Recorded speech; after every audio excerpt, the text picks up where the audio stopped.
It's a great honor to be here today. And we have a great panel to speak about data sharing. So please come and sit down. So our panel is on data sharing, and I just want to introduce that we are in the framework of the data economy. And in the data economy emerged this need to share data.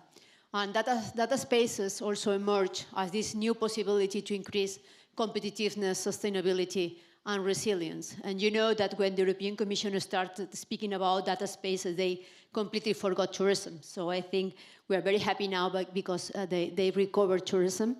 And indeed, we have the great example of EONA-X, which is the data space of mobility, transport, and tourism, recognized as a lighthouse by Gaia-X.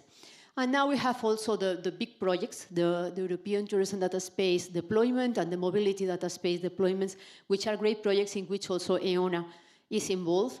And I think that from now, this interest of sharing data is growing. We see every time more actors that are willing to share data because they see this importance of sharing data. But now we have great speakers now in which we are going to learn a little bit more how they are working. And I think we are going to start with Alix, because you make the introduction and you mentioned this interest or the willingness to improve the quality to end-to-end users, and how you are doing that, and which are the collaboration that you are putting in place to make this real.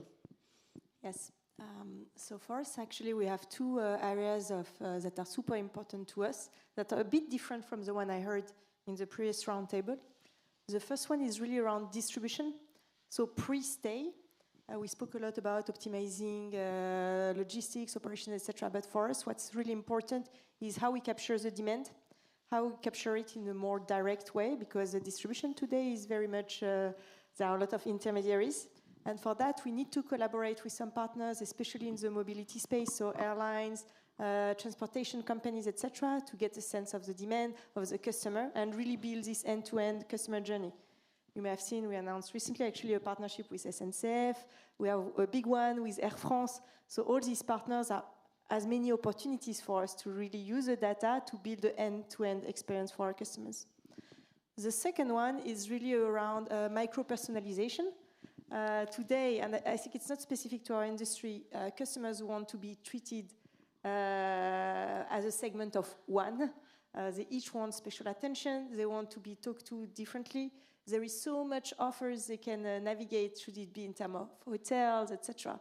We have really something super important to us, which is to know our guests so that we can serve them better during their stay, after the stay, before their stay. So this is also the other area of opportunity where we collaborate, again, with similar partners in mobility, but as well experienced partners, restaurants, bars, shows, every opportunity that the guest has to enjoy his stay and spend more with us and with people who are around us. So these are the two key focus for ACCOR. Okay, so thank you so much. And since you mentioned SNCF, we have here Julien. So which is your point of view of sharing data, and which are the main benefits that you see in this data sharing? But first of all, SNCF, we have been sharing data for a long time. And we have three ways to share data. We've got an open data platform, and it's with a big use.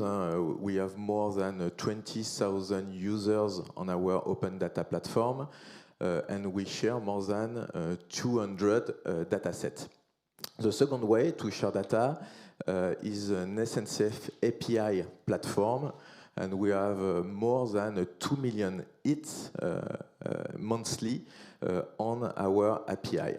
And the third thing, I think, in the near future, could be EONA-X in order to maximize, again, sharing of data. Because the benefits are numerous for SNCF, the goal is to promote, as Alix said, an ecosystem around the travel, and for us around the train travel. And with this ecosystem, it's a way to promote our mode. Today, the train, it's about 10% of transportation, and we have the goal to put train to 20% in the mobility. So it's really important to share data, to develop that ecosystem, to promote train, and on every our domains, freight domain, B2G, business to government with the public authorities, and B2C, of course, to give a better experience to our customers. Okay, and you're speaking about community and sharing data in bigger ecosystems, and we have here Frédéric from Apidae. So which is your role in this tourism ecosystem? Hi everyone. Thank you, Dolores. Yes, our platform, Apidae is a platform, enables tourism organization to manage their data. Tourism data for institutional, it's points of interest, activities, events. So we help them to first collect the data, then qualify the data with tools to analyze, to enrich the data, and then in the end we allow them to distribute the data through channels to any kind of website or applications. So today Apidae Tourism, it's about 700 of tourist offices in France and in Switzerland using the platform. And what makes our strength today is also that our ownership, our board is made of about 250 shareholders coming from the private sector, but as well from the public sector. As we've got 3 regions in the board, Île-de-France, Auvergne-Rhône-Alpes et Provence-Alpes-Côte d'Azur, as well as 2 banks, Caisse des Dépôts and Caisse d'Épargne. Okay, perfect. And we are speaking about data and data sharing, but perhaps we have to go in deep with Gilles, which is the research that you are doing in data and which is this relation of travel and data. Yes, correct. This is a book I just published just last month. It's research interviewing 30 leaders I've been advising over the past 30 years of my transportation career. And they really talk about the mega trends, the big disruptions that they've seen, and the future of mobility. And there are a few key themes in there that are very relevant for today. I'll talk about it a bit later, but one of the main topics is, we're talking about the Olympics today, but it's a growth market, and it will continue to grow, both from a tourism perspective. After COVID, there were concerns around how the market will rebound, where we expect growth through to 2050 by more than 5% for the tourism markets. And the urbanization is also, of course, making urban transit explode. By 2030, it will grow way over double digit, and 60% of the world's population will live in large cities. So that creates a lot of challenges and opportunities for the players. And we also see a lot of digitalization and decarbonization, which are obviously underlying drivers of demand, but also of more need for data sharing and data accuracy as well. So I think also it's a matter of trust, and I think that's why the European tourism data space and the mobility tourism data space are going to work to generate these frameworks, and also governance is something very important. So we are struggling with all kind of agreements, and we have a new methodologies in which we have to work together to ensure this trust and secure environments to share this data.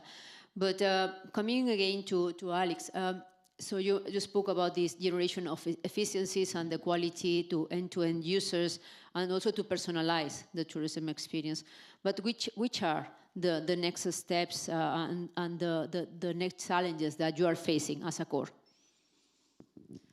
So first of all, I very much agree with what was said. I think some of the challenges were already quoted around data privacy, trusting each other, including sometimes with competition to share this data and so on. And one of the things that is super important to us right now is ultimately we are selling brands. ACCOR has 42 brands. This is what we sell to hotel owners. And so we want to make these brands relevant to as many customers as possible. And when you look at what's happening in terms of regulation around marketing, third-party cookies, etc., our business is at risk ultimately, and so is the business of a lot of players in the industry. And so for me, that's the biggest challenge and as well the biggest opportunity that we could crack with EONA-X is how can we go around these third-party cookies constraint and build something a bit better with second-party cookies, first-party cookies, and build something that is super efficient from a marketing standpoint, enhancing the capabilities to target customers at any stage of their journey, yet doing it within the privacy framework of Europe that we all know. This one is the biggest challenge we're trying to crack. And again, I think EONA-X, if we crack some of the challenges that Wolfgang named, could be the solution to that. Okay, so it is clear that in Europe there is a huge amount of regulation, and this is clear, and still we have seen the Data Act, Data Governance Act, the AI Act, and now we will come the real regulations to put all this regulation in place. But Julien, when we are discussing about this and this travel experience, how do you imagine how data sharing can improve the travel experience? There's a lot of ways where data can improve experience. As I said, our main goal is to develop our market share. And for that, we've got some levers and some objectives. So one is to enhancing comfort and convenience for travelers. And data is key to have a knowledge on the customer path, on the break and the rupture during the journey. We want to simplify this traveler experience on all aspects of the customer path, on distribution, and we launched a new service with ACCOR a few days ago in order to share data between the train and the hotel platform in order to book an hotel. So on distribution, on a mass approach, in order to combine different transportation mode, in order to find, for example, a taxi easier at the end of your travel at the train station. We have to improve the real-time information. It's really key today. On train, you can have a rupture or break because it's also a complex infrastructure at the airport. And the thing that it's key, it's real-time information. And all is based on data and data sharing with different partners, intern or extern to SNCF. The other thing is to, thanks to the data, it's to reach a wide audience as well, to be on different platforms, to be in front of the customer. So it's really key. And we worked on main and big objective, but also on a really specific use case. For example, we are trying a lot of facilitating accessibility for disabled people thanks to the data. We are working on a better analysis, on a better knowledge of the crude levels, and it's key also for the Olympic Games on the different routes that we operate. So we work on a full range of domain, and in all these domains, data is really key. Okay, and we're speaking about this data sharing among different actors, and we're seeing that both in the tourism and the transport sector, we have a great complex ecosystem with a lot of actors, big players, small players, SMEs, micro SMEs, but also public actors. And I think, Frédéric, you mentioned this, how the institutional actors, how the institutional actors and the transport and tourism actors are interacting to improve this data sharing. Yeah, that's right. They both need each other, for sure, and that's why we are very involved in EONA-X. If I take the transport actors today, I'm sure you know this better, but you want to offer better experience, better service, and the tourism data will help you for this. if we talk about the train or the plane, know when you're traveling what will be at your destination the must-see, and have local experts telling you what you can do. It's for sure a better experience. As well in your car, tomorrow, Renault or others, we're working together. We have the avatar in the car telling, okay, Fred, maybe you should have some rest because you've been driving for 2 hours now, and you're going through and very near a little village with a nice festival, and you can park here, and it's for free and it's easy. So we have nice experiences to build. And on the other hand, for tourist destinations, it's very important to get the transport data.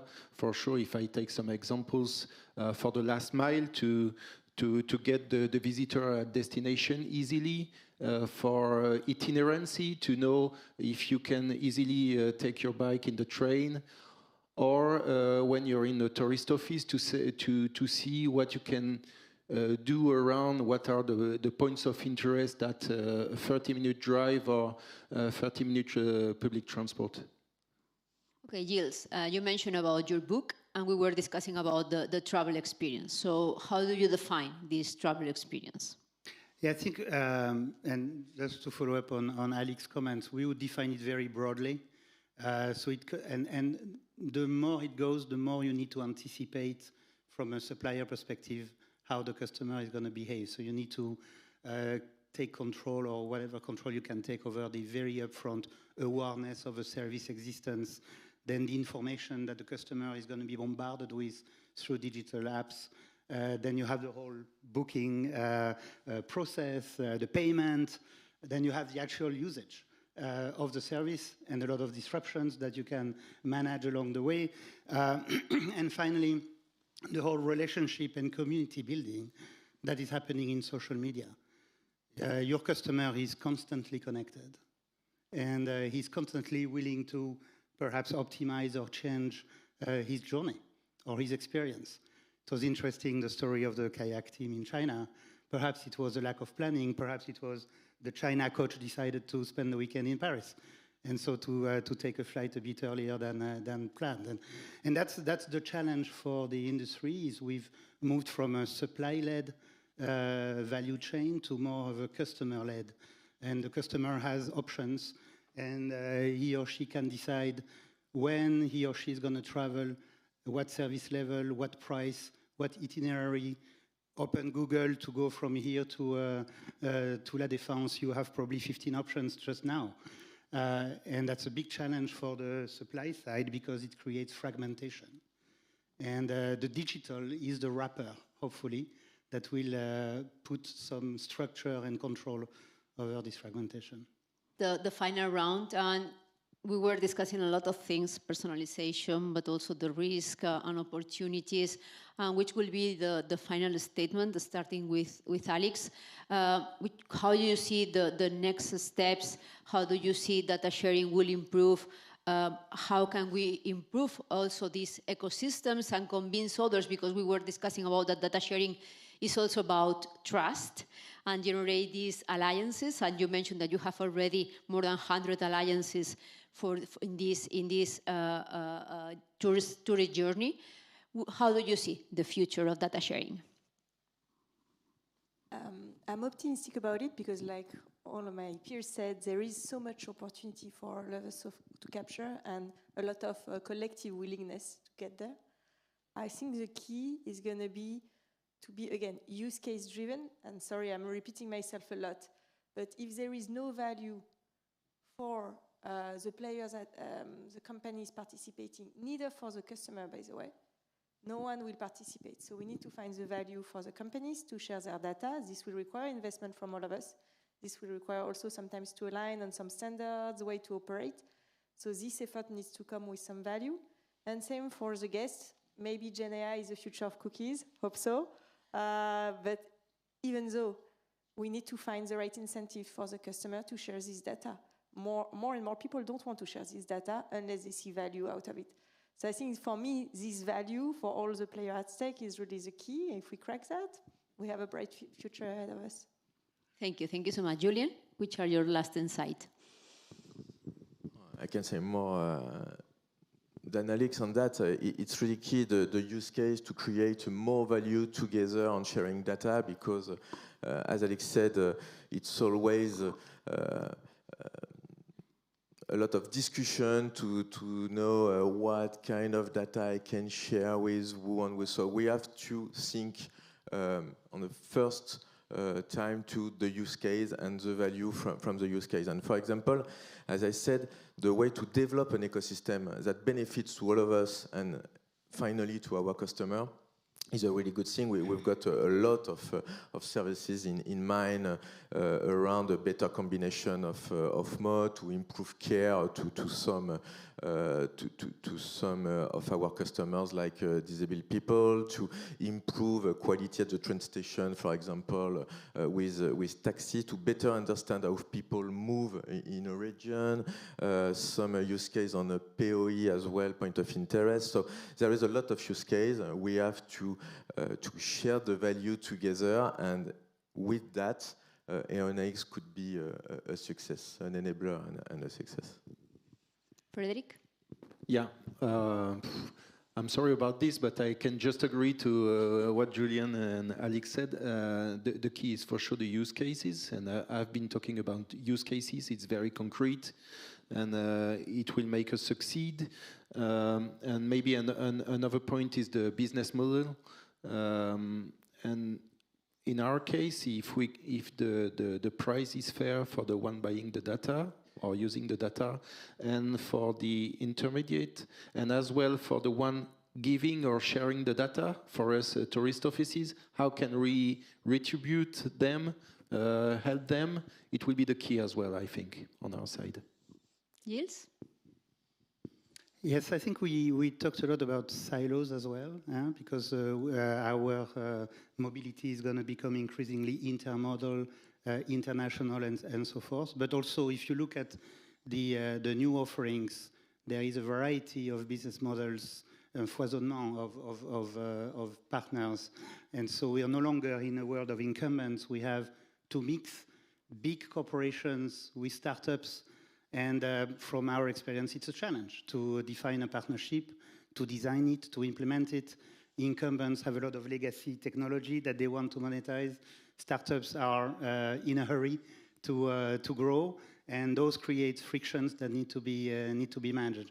In order to sort of resolve that, I see only one thing, which is the customer focus, so customer first.